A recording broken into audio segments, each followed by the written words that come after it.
بس یہی ضمنی کا سبب ہے۔ اور اگر تشبیہ صریح ہے، غیر ضمنی ہے، تو آپ لکھیں گے کہ اس وجہ سے کہ اس میں سبب کے کالم میں آپ لکھیں گے کہ سبب یہ ہے کہ اس میں مشبہ اور مشبہ بہ کو تشبیہ کی معروف صورتوں میں سے کسی صورت میں رکھا گیا ہے۔ اچھا، تشبیہ صریح ہے تو اس تشبیہ صریح میں کون سی تشبیہ ہے، وہ اس کا نام نہیں پوچھا جا رہا ہے۔ اگلی تمرین میں یہ ہے، اگلی تمرین میں آپ کو یہ بتانا ہوگا کہ تشبیہ صریح ہے کہ ضمنی ہے، اور اگر صریح ہے تو اس تشبیہ کا کیا نام ہے۔ تشبیہ اگر صریح ہے تو اس تشبیہ کا نام مرسل، مؤکد، مجمل، مفصل، بلیغ، تمثیل، یہ سب تشبیہ کے نام ہوتے ہیں۔ تشبیہ صریح کے مقلوب۔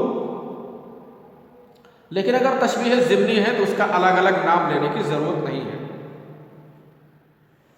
اگر وہ تشبیہ ضمنی ہے تو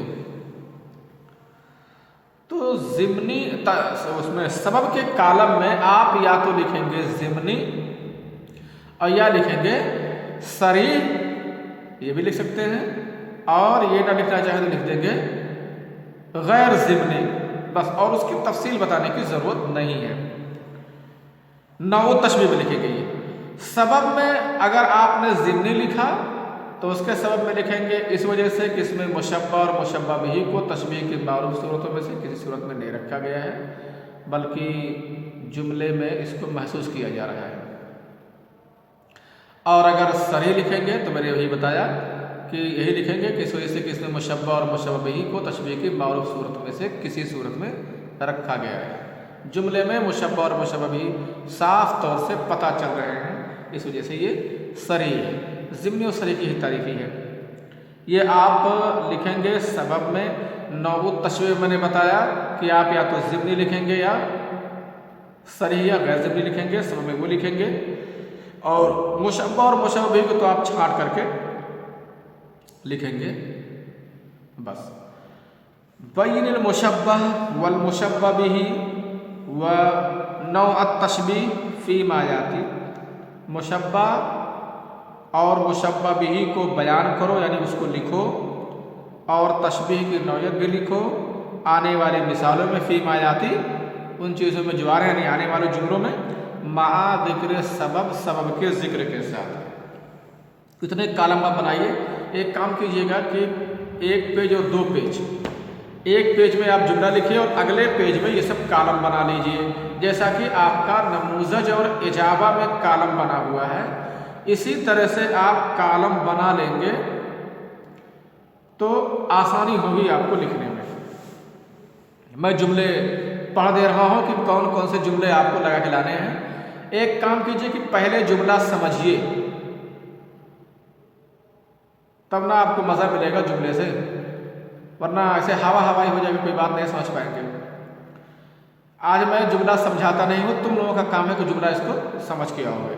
ضحوک الی الابطال، میں جملے صرف پڑھ دے رہا ہوں، یہ مثالیں لکھ لو۔ نمبر 1 مثال، ضحوک الی الابطال وهو یروعهم وللسیف حد حین یستو ورونق۔ وقال المتنبی ومن الخیر بطء صیبک عنی اسرع السحب فی المسیر الجہام لا يعجبن مضیما حسن بزته وهل يروق دفینا جودة الکفن وما انا منهم بالعیش فیہم ولكن معدن الذهب الرغام۔ وقال ابو فراس سيذكرني قومي اذا جد جدهم، اذا جد جدهم نہیں ہے، اذا جد جدهم، اس میں مس پرنٹنگ ہے، غلط چھپ گیا ہے۔ آپ نے اس شعر کو مجموعہ میں بھی پڑھا ہوگا یا ممکن ہے بھی نہ پڑھے ہوں۔ سيذكرني قومي اذا جد جدهم وفي الليلة الظلماء يفتقد البدر تزدحم القصاد في بابه والمنحل العذب كثير الزحام۔ تزدحم ازدحام،